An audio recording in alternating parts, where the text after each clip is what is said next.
Graça e paz, seja bem-vindo de volta, você que já é aluno e você que se matriculou há pouco tempo, seja bem-vindo. Por favor, caso você não tenha se inscrito ainda no canal, não deixe de se inscrever, acionar o sininho para que você possa ser notificado todas as vezes que nós postarmos um vídeo aqui no canal.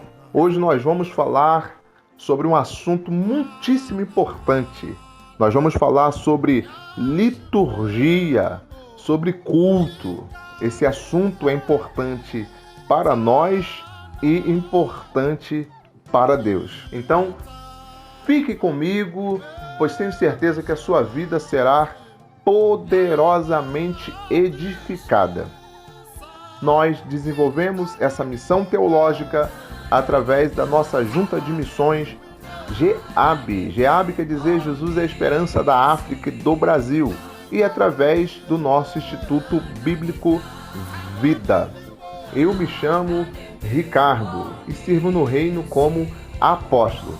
Vamos a mais uma aula.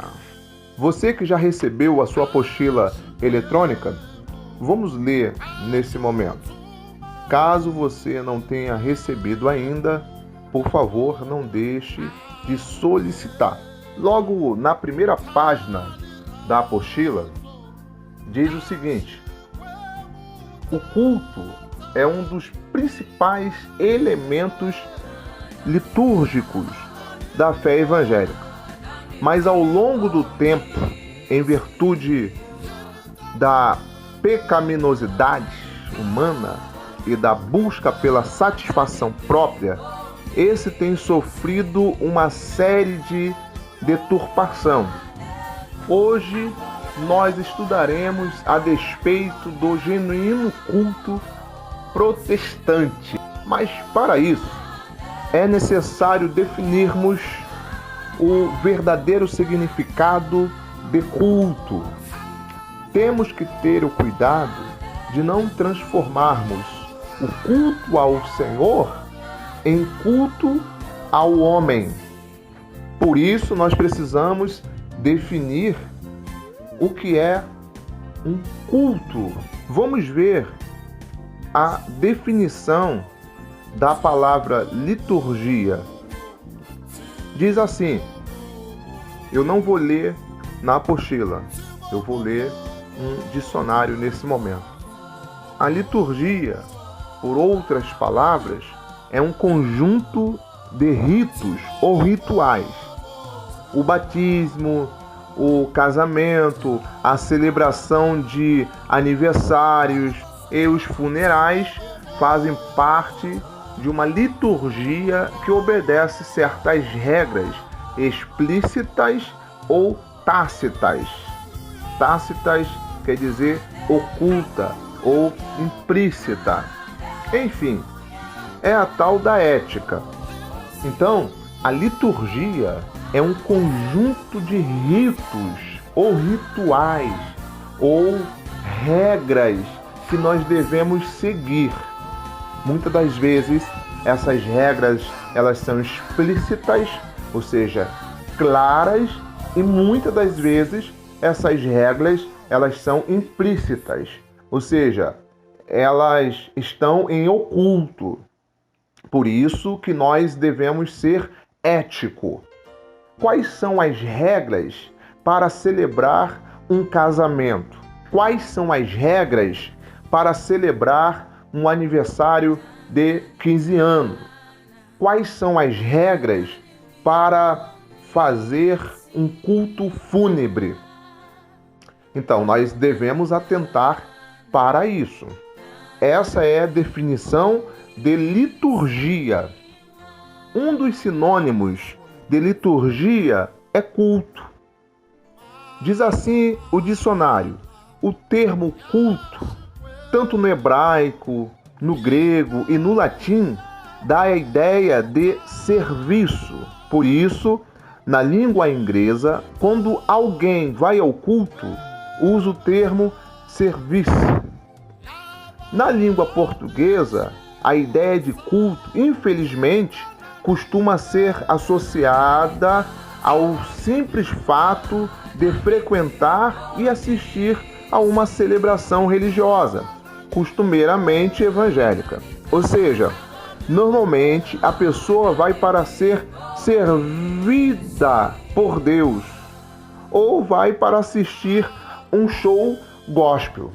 Definindo, a palavra culto no hebraico, no grego e no latim significa serviço. Isso quer dizer que todas as vezes que nós nos disponhamos a ir no templo para o culto, nós estamos falando o seguinte: eu estou indo para trabalhar, eu estou indo para servir ao Senhor.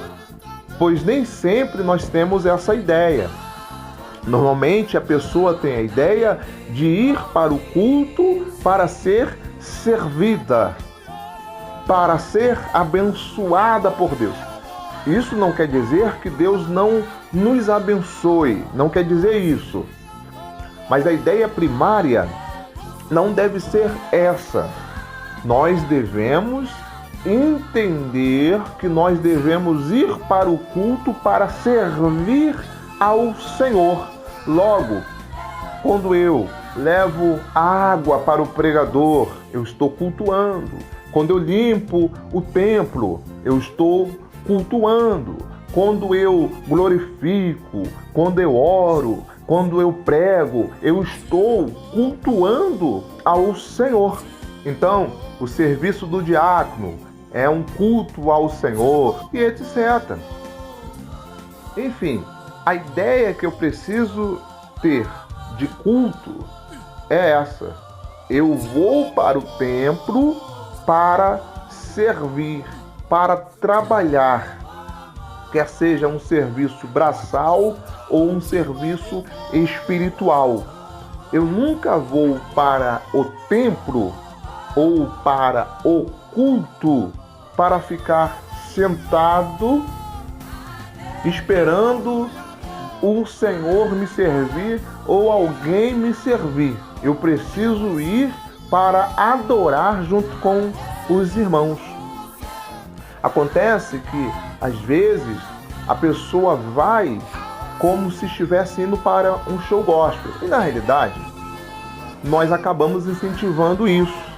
Quando nós falamos assim, venha para a igreja, porque Deus vai fazer isso. Venha para o culto, porque a sua vida vai ser transformada. Isso não quer dizer que Deus não transforme as nossas vidas. Nós somos testemunhas vivas que o Senhor, sim, transforma. Mas, na realidade, a ideia primária deveria ser o seguinte: eu vou para o culto servir ao Senhor, adorar ao Senhor.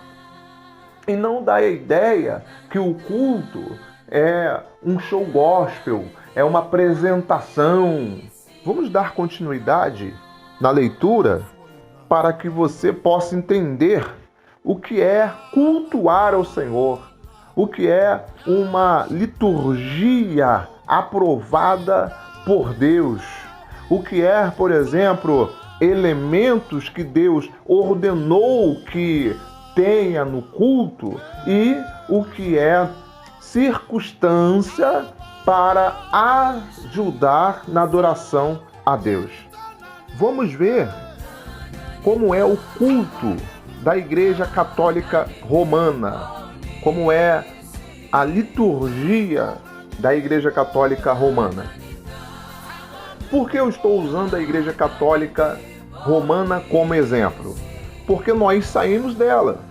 Por exemplo, Lutero, um dos reformadores, ele não conhecia outro tipo de liturgia, outro tipo de culto. O que isso quer dizer? Isso quer dizer que ele copiou o culto da Igreja Católica.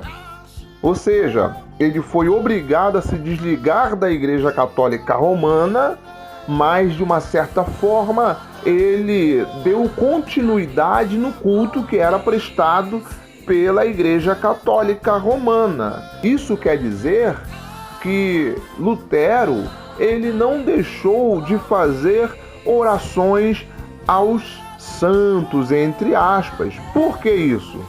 Porque ele só conhecia um modelo de culto. Eu falo com muita propriedade que até hoje nós, de uma certa forma, imitamos a Igreja Católica. Às vezes parece que a reforma não aconteceu. Por isso que nós temos que conhecer pelo menos o básico a despeito da Igreja Católica, a despeito do culto que a Igreja Católica presta a Deus. O mesmo eu posso falar sobre um protestante que sai de uma determinada igreja para abrir outra igreja. Ele normalmente segue o mesmo ritual do culto da igreja que ele saiu. Por exemplo, eu posso citar aqui o apóstolo Valdemiro Santiago. Ele saiu da Igreja Universal do Reino de Deus. Olha para o modelo do culto que ele presta a Deus. É praticamente a mesma coisa, ele mudou pouca coisa. Ele utiliza algumas circunstâncias como se fossem elementos. Por que isso? Porque ele acaba seguindo o modelo de culto que ele aprendeu na Igreja Universal do Reino de Deus. O mesmo acontece conosco.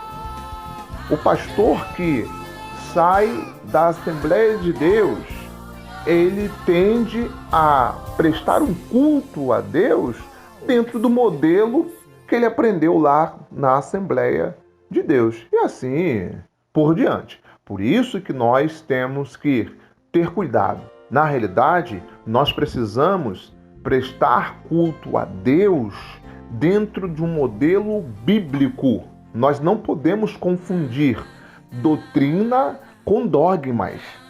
Tem muita gente confundindo doutrina com dogmas. Doutrina é ensinamento bíblico.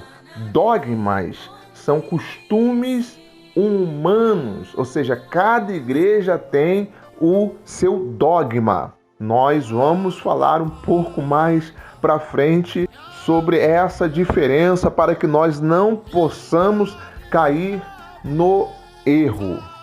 Falando da Igreja Católica. A Igreja Católica Romana mistura os elementos com as circunstâncias em seus cultos ou em sua liturgia. O que é circunstância? Circunstância é tudo que nós fazemos no culto para ajudar no louvor a Deus, como tipo de roupa que nós usamos, os grupos de louvores, ministério de louvor, peças teatrais, o horário do culto, dia para cultuarmos ao Senhor, datas, etc. Já os elementos é tudo aquilo que Deus ordenou que tenha no culto. Quais são os elementos? Oração, pregação da palavra e o louvor unicamente a Deus. Para a Igreja Católica, as circunstâncias são sagradas, como se elas fossem inspiradas por Deus. Então, nós podemos não ter um grupo de jovens na igreja. Já para a Igreja Católica, não. Por exemplo, para cada tipo de cerimônia na Igreja Católica, existe um tipo de roupa. Um detalhe muito importante, que muitas igrejas se identificam com a Igreja Católica sem saber. Por exemplo, a roupa do batismo na Igreja Católica tem que ser branca, para lembrar o sacrifício de Jesus na cruz do Calvário. Olha, não tem problema nenhum. muito bacana essa referência, essa alusão. Porém, quando você pega essa circunstância e transforma em elemento, você acaba pecando. Por quê? Você pode falar que todas as igrejas que não utilizam roupões brancos, elas estão pecando. E é justamente isso que a Igreja Católica faz. Então, para cada tipo de rito ou culto, a Igreja Católica utiliza um tipo de roupa. Nós utilizamos determinados tipos de roupa para cultuarmos ao Senhor, mas as roupas, elas fazem parte das circunstâncias. Ou seja, ninguém vai cultuar ao Senhor com uma roupa muito decotada, muito apertada, porque aí já é uma questão de ordenança bíblica, porque a Bíblia vai falar que nós temos que colocar roupas decentes. Até aí, nós podemos até ensinar a palavra de Deus e falar, não pode adorar a Deus com esse tipo de roupa. Até aí tudo bem. Agora, determinar que o homem só pode pregar ou limpar a igreja ou louvar no ministério de louvor se tiver de terno, automaticamente nós estaremos transformando a circunstância em elemento. Por quê? Circunstância? Porque Deus não ordenou que o homem tenha que usar terno para pregar ou para limpar a igreja, para cantar no ministério de louvor, etc. O mesmo nós podemos falar sobre as mulheres. Uma igreja pode determinar que para a mulher pregar ou cantar, ela tenha que usar vestidão. Automaticamente essa igreja está transformando a circunstância em um elemento. Deus não determinou que as mulheres tenham que usar vestidão. Deus não determinou que as mulheres tenham que prender o cabelo e fazer um coque. Mais para frente nós vamos falar um pouco mais sobre elementos e circunstância. Falando ainda sobre a Igreja Católica. Na Igreja Católica Apostólica Romana, há 7 atos sagrados, os chamados sacramentos: o batismo, a crisma, a eucaristia, a confissão, o casamento, a ordenação dos sacerdotes e a extrema unção.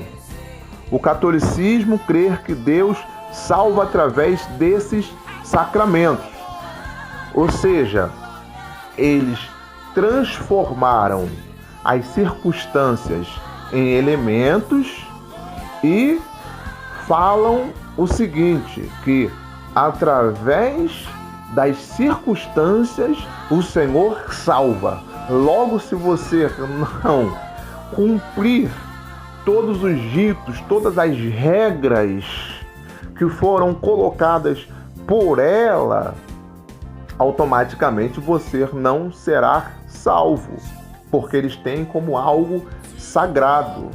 Tipo de roupa, o cinto que usa é sagrado para eles. A vela, o sino. Com isso, eles acabam anulando o sacrifício de Cristo, porque eles falam que através das circunstâncias que eles chamam de elementos, que eles chamam de inspirados, canônicos, o homem é salvo, então automaticamente o sacrifício de Cristo não foi suficiente para salvar o homem. E tem mais, eles criticam os protestantes, pois os protestantes observam apenas 2 ordenanças bíblicas, que é o batismo e a ceia do Senhor.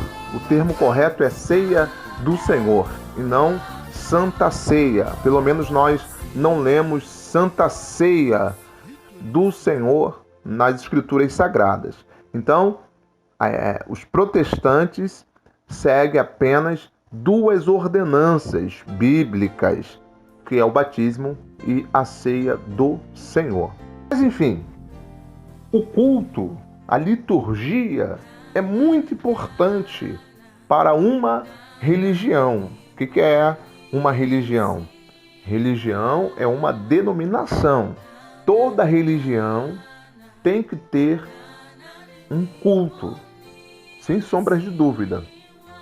E através do culto dessa religião, quer seja da Assembleia, da Batista, enfim, através do culto dessa religião, nós conhecemos a visão da igreja. Se você quer saber se tal denominação, tal religião realmente tem a palavra de Deus como primazia, se realmente ela adora unicamente a Deus e não o homem ou a si próprio, vá no culto. Porque lá no culto você vai ver se o pastor vai dar prioridade à palavra de Deus. Através do que é falado no culto, você vai ver se aquela igreja adora a Deus ou adora o homem, ou até mesmo se aquela religião, aquela denominação adora a si próprio. Sabe quando você vai em uma determinada igreja e quando a pessoa conta o milagre que tenha recebido através de um dos cultos daquela igreja, o pastor, ele induz a pessoa a falar onde ela recebeu o milagre. Onde você recebeu? Ah, foi na igreja tal. Opa, peraí. Essa igreja, ela não adora unicamente a Deus. Ela adora a si própria, ou seja, ela está ali para promover o nome da igreja, não o nome de Jesus. Ou então, quando você vai na igreja e percebe que todas as palavras proferidas no culto são dirigidas ao homem, para a massageação do ego do homem. Ou seja, as pregações, elas não são dirigidas por Deus, muito pelo contrário. O pastor, ele procura preparar uma mensagem para massagear o ego do homem. Opa, tem alguma coisa errada nessa igreja, nessa denominação. Então o culto é importante, porque através do culto você consegue ver se tal igreja adora unicamente a Deus, se ela tem a palavra de Deus como primazia, ou se ela está ali unicamente para promover o seu próprio nome. Então o culto é muito importante. Quer conhecer uma igreja? Vai no culto público, para você ver a qualidade de culto que tal igreja esteja lá promovendo. Para entendermos um pouco melhor sobre liturgia, sobre culto, vamos olhar um pouco para o Antigo Testamento. Quando nós olhamos para o Antigo Testamento, nós vamos ver que é bem claro que existia uma série de regras e normas que deveriam ser seguidas. Se não fossem seguidas, eles sofriam penalidade, como foi o caso de Uzá, que meteu a mão na arca e foi morto. Ou seja, ele quebrou o ritual, porque ele não poderia colocar a mão na arca ou tocar na arca. Somente quem poderia tocar na arca seria os levitas. Enfim, naquele dia ali, uma série de regras foram quebradas. Mas enfim, Uzá colocou a mão na arca e morreu. Então, no Antigo Testamento, há uma série de regras e normas, e elas deveriam ser obedecidas. Caso não fossem, certamente os indivíduos pagariam um preço muito alto. Eu estou falando isso para que os irmãos possam ver como é importante o culto para Deus, para nós e para Deus. Então Deus, ele sempre esteve atento à qualidade de culto que nós prestamos a ele. Por isso que nós devemos olhar para o Antigo Testamento para que hoje nós possamos dar um culto ou prestar um culto, um serviço ao Senhor de qualidade, para que ele possa receber como cheiro suave em suas narinas. Tem um detalhe muito importante. Todos os sistemas ritualísticos, os tipos, figuras, etc., do Antigo Testamento apontavam para Cristo.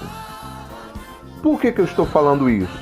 Porque hoje nós não precisamos seguir os rituais do Antigo Testamento, uma vez que todos os rituais apontavam para Cristo, ou seja, para a vinda de Cristo. Hoje nós não precisamos cumprir os mesmos rituais. Por quê? Jesus já veio. Se nós continuássemos cumprindo os rituais, seria como se nós estivéssemos anunciando a vinda de Cristo ainda, ok? Então todos os rituais do Antigo Testamento apontavam para a vinda de Cristo. Por isso que nós não precisamos cumprir os rituais hoje. Porém, nós precisamos atentar para um detalhe. Deus não aceita qualquer culto. Vamos abrir a nossa Bíblia no livro de 1 Coríntios, capítulo 10, versículo 31. Diz assim a palavra do Senhor: portanto, quer comais, quer bebais, ou façais outra coisa, fazei tudo para a glória de Deus. Vamos ler em Romanos, capítulo 12, versículo 1. Diz assim a palavra do eterno Deus: portanto, irmãos, rogo pelas misericórdias de Deus que se ofereçam em sacrifício vivo, santo e agradável a Deus. Este é o culto racional de vocês. Mediante as duas leituras que nós fizemos, nós entendemos que tudo que nós fazemos é para a glória de Deus. Logo, nós podemos pensar o seguinte: bom, então eu posso fazer qualquer coisa que seja para a glória de Deus e Deus vai aceitar. Sendo que tem um porém. Tem o culto público e tem o culto pessoal. Nem tudo que é feito no culto público pode fazer no culto pessoal. E nem tudo que é feito no culto pessoal pode ser feito no culto público. Sendo assim, nós temos que contar com a ética. Por exemplo, no seu culto pessoal, de repente você planta bananeira, você deita no chão, rola no chão, culto pessoal. Já no culto público, é antiético você fazer isso. Como que você vai rolar no chão no culto público? Automaticamente pode escandalizar aqueles que não são cristãos. Por exemplo, no culto público, você participa da ceia em comunhão com os irmãos. Já no seu culto pessoal, não tem como você celebrar a ceia para você mesmo, porque a ceia lembra comunhão. Então, não tem como você celebrar a ceia no seu culto pessoal. É necessário que você esteja na igreja, ou que pelo menos tenha mais uma pessoa para que possa fazer a leitura bíblica, enfim, para que você possa participar da ceia. Isto é, dado a circunstância do momento, pois talvez você possa estar impossibilitado de ir na igreja para ceiar, aí automaticamente alguém vai levar a ceia para você. Então, nem tudo que é feito no culto público tem como fazer no culto pessoal. No culto público, nós louvamos a Deus com as nossas ofertas. E no culto pessoal, já não tem como. Você vai tirar a oferta de você mesmo e não vai levar para ninguém? Como que é isso? Tá dando para entender? Então nós temos que ter cuidado. Vou dar um outro exemplo muito interessante aqui para que você possa entender. No culto pessoal, você pode adorar a Deus com qualquer tipo de roupa. Já no culto público, não. Você não pode escandalizar os irmãos. Digamos que no seu culto pessoal, você adore a Deus sem camisa. Você está dentro da sua casa, você e Deus. Já no culto público, não tem como você fazer isso, ok? Então, que nós possamos sim oferecer os nossos corpos como sacrifício vivo, santo e agradável a Deus, pois esse é o nosso culto racional. E tudo que nós fizermos, que possa ser para a glória de Deus, mas tudo com ordem e decência. Eu preciso entender o que é um culto público, o que é um culto pessoal. Enfim, quando nós olhamos para o Antigo Testamento, nós temos uma ideia de como tem que ser a liturgia do culto a Deus. Vamos ler em Êxodo, capítulo 20, versículo 1 adiante, para que nós possamos entender como tem que ser o nosso culto a Deus. Diz assim: então falou Deus todas essas palavras dizendo, versículo 2, eu sou o Senhor. Olha que interessante, Deus reiterando, afirmando, eu sou o Senhor. Essa palavra Senhor quer dizer, eu sou teu dono, eu sou o Senhor de todas as coisas. Aí diz mais, teu Deus, ou seja, eu tenho uma aliança contigo. Deus falando com Moisés, para que Moisés então pudesse passar para o povo de Israel. Aí diz, que te tirei da terra do Egito, da casa de servidão. Parafraseando, eu sou o Senhor, o vosso dono, eu sou o Deus que fez uma aliança com vocês, por isso eu tirei vocês da terra do Egito, da casa de servidão. Por que Deus está falando isso? Porque para nós prestarmos um culto que Deus possa aceitar, nós precisamos entender quem Ele é. Nós precisamos entender o que Ele fez por nós. Porque como nós vamos adorar a Deus se nós não conhecemos?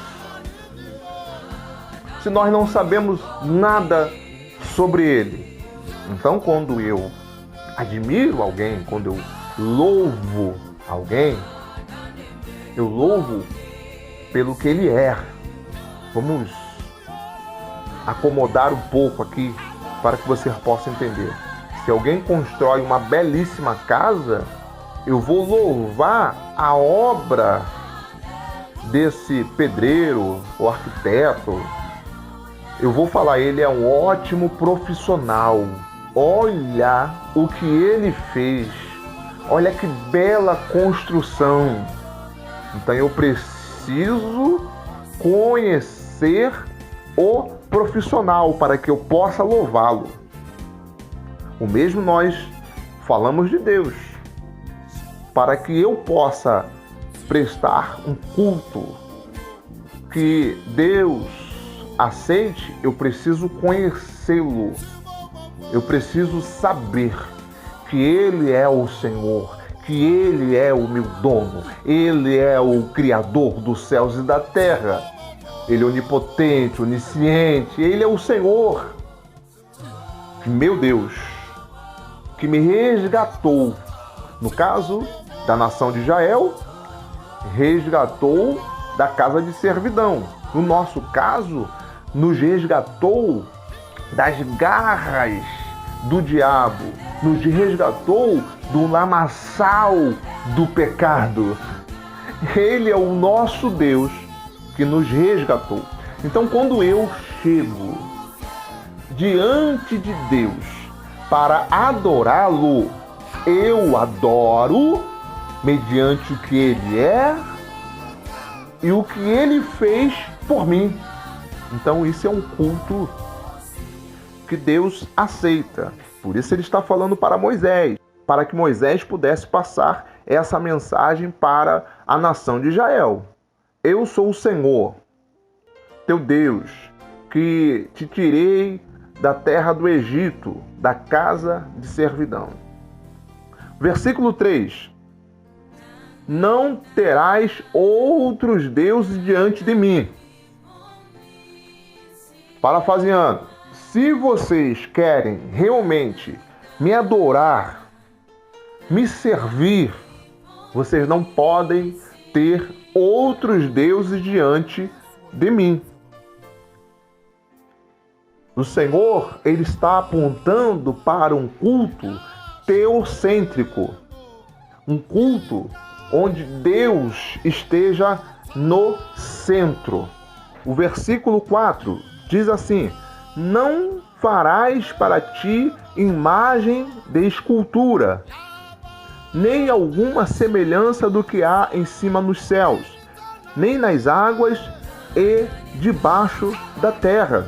O versículo 5: nem te encurvarás a elas, nem as servirás, porque eu, o Senhor teu Deus, sou Deus zeloso, que visito a iniquidade dos pais nos filhos, até a 3ª e 4ª geração daqueles que me odeiam. Versículo 6: e faço misericórdia a milhares dos que me amam e aos que guardam os meus mandamentos. Versículo 7: não tomarás o nome do Senhor teu Deus em vão. Olha Deus falando de novo. Teu Deus, aquele que te tirou da casa de servidão, porque o Senhor não terá por inocente o que toma o seu nome em vão.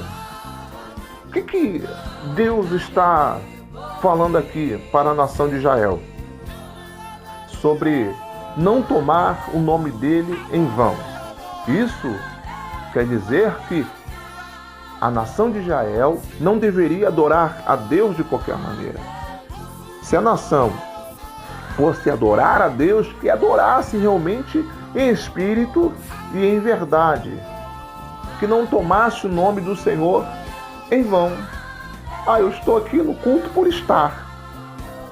Deus, Ele se preocupa com a qualidade de culto que nós oferecemos a Ele, com a qualidade de serviço que nós oferecemos a Ele.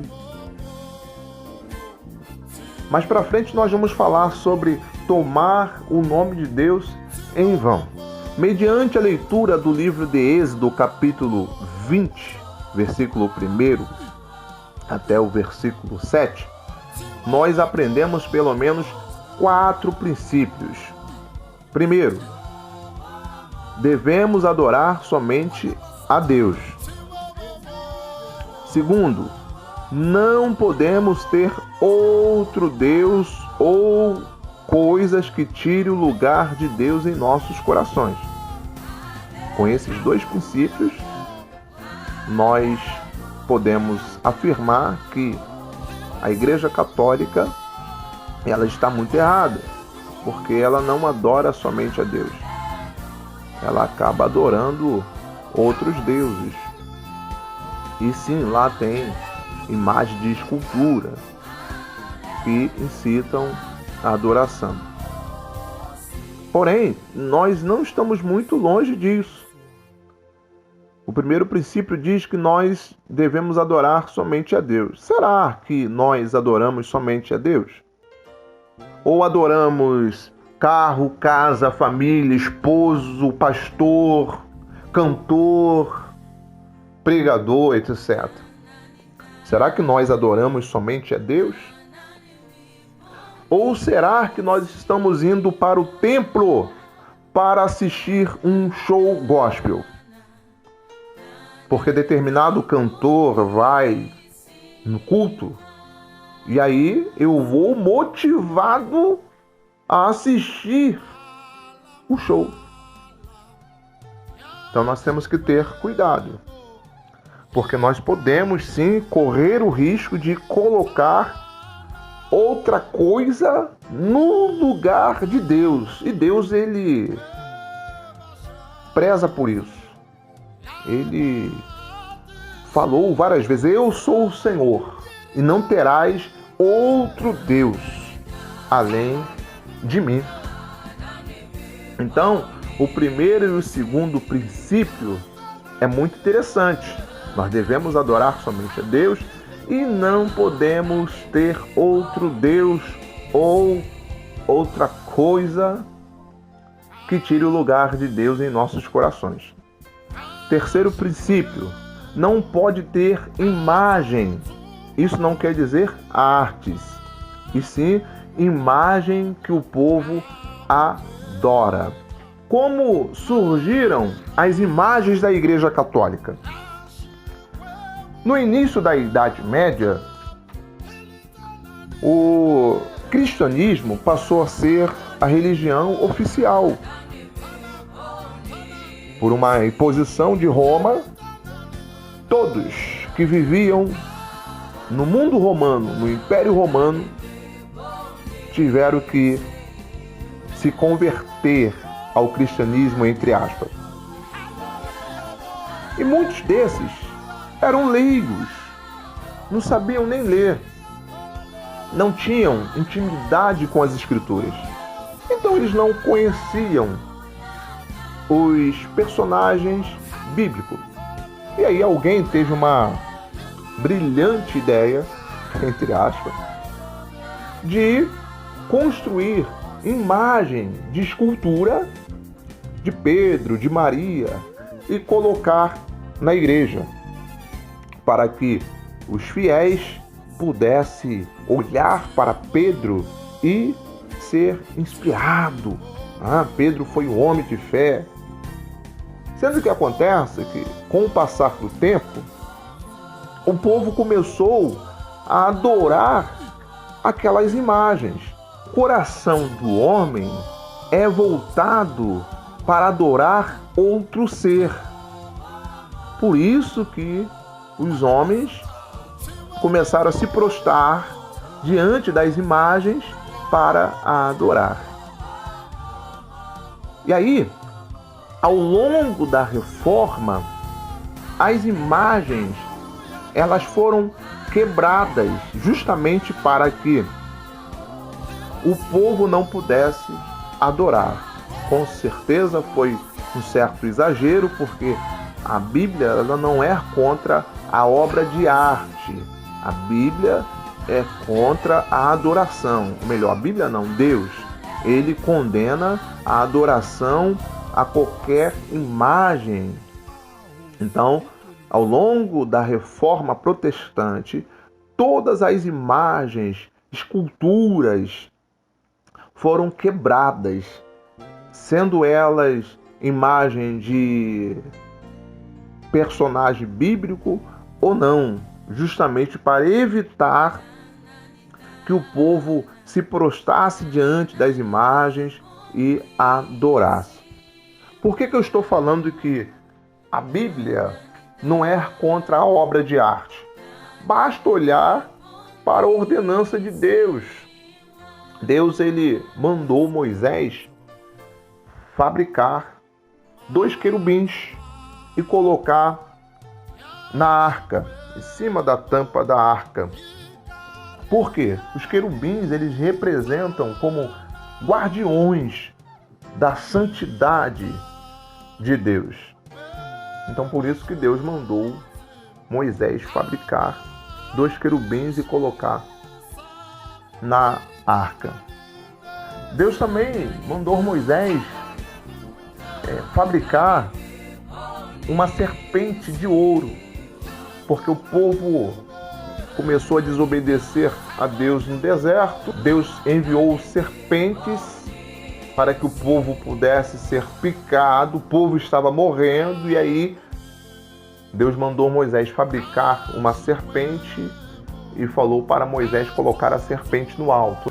Toda vez que o povo era picado, olhava para a serpente e automaticamente o povo era curado. A serpente tipifica Cristo, que foi morto na cruz do Calvário. Conforme eu falei anteriormente, todos os tipos do Antigo Testamento apontam para Cristo. O coração do homem, ele é voltado para adorar outro ser. Foi Deus quem colocou isso no coração do homem. Por isso que o homem, ele está sempre procurando cultuar um ser, porque ele sente esse vazio no coração dele.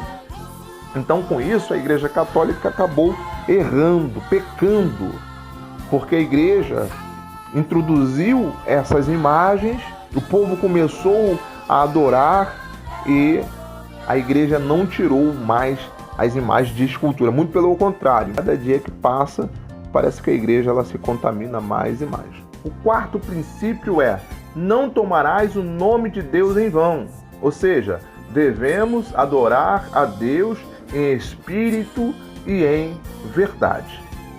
Então é isso aí. Através da leitura do livro de Êxodo, capítulo 20, nós aprendemos 4 princípios fundamentais para prestarmos um serviço, um culto ao Senhor de qualidade. Devemos adorar somente a Deus, não podemos ter outro Deus além do nosso Deus, não podemos ter imagem e não podemos tomar o nome de Deus em vão. Mais para frente eu vou falar um pouco mais sobre a qualidade do nosso culto. Quais são os elementos do culto? Oração, leitura da palavra e louvor. Esses são os elementos do culto. Nós vamos ver esses elementos presentes tanto no Antigo Testamento como no Novo Testamento. Muito bem, chegamos no fim de mais uma aula. Eu gostaria de te pedir uma vez mais, por favor, não deixe de se inscrever no canal, de acionar o sininho para que você possa ser notificado. Que Deus te abençoe rique e poderosamente. Até a próxima aula.